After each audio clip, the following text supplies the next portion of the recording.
ओशो कहते हैं, महावीर आए, बुद्ध आए, जरथुस्त्र आए, लाओत्से आए, मीरा आई, सहजो आए, चैतन्य आए, आते रहे लोग, जगाते रहे, मगर जिसकी तरफ जगाते हैं वह एक है, और उस एक के प्रति जाग जाओ तो फिर चाहो अपने को योगी कहना। योग का मतलब होता है जुड़ जाना। योग का अर्थ होता है जोड़। जो परमात्मा से जुड़ गया वह योगी, फिर चाहे वह सूफ़ी हो। सूफ़ी का अर्थ होता है जो स्वच्छ हो, जिसके मन का सारा मैल घुल गया हो, धुल गया हो, वह सूफ़ी। फिर तुम्हारी जो मौज है, नाम दे देना। नाम से कोई फ़र्क नहीं पड़ता। कब तक बच्चों जैसे उलझे रहोगे?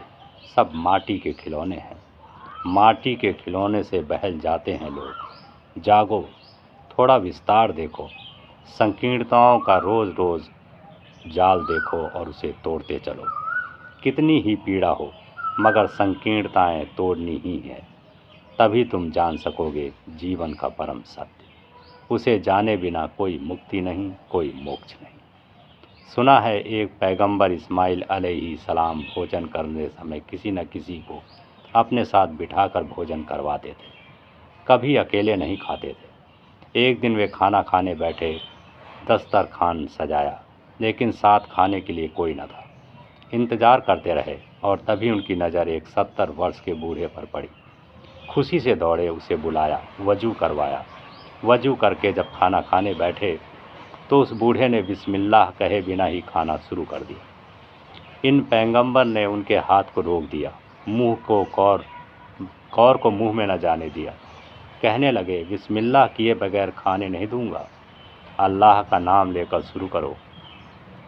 लेकिन उस बूढ़े ने इनकार कर दिया बिस्मिल्लाह करने से। वह बोला, मैं तो आतिश परस्त हूँ, अग्नि पूजक पारसी हूँ, मैं नहीं मानता इस्लाम को, इसलिए आप चाहें तो खिलाएं और चाहें तो ना खिलाएं, मैं बिस्मिल्लाह नहीं बोलूँगा। तभी आकाश में से एक आयत नाजिल हुई कि ए पैगंबर, इस आदमी को हम 70 वर्ष से खाना दे रहे हैं। हमने इसे कभी नहीं कहा कि तुम हमारा नाम लो, ना कभी इसने बिस्मिल्लाह की।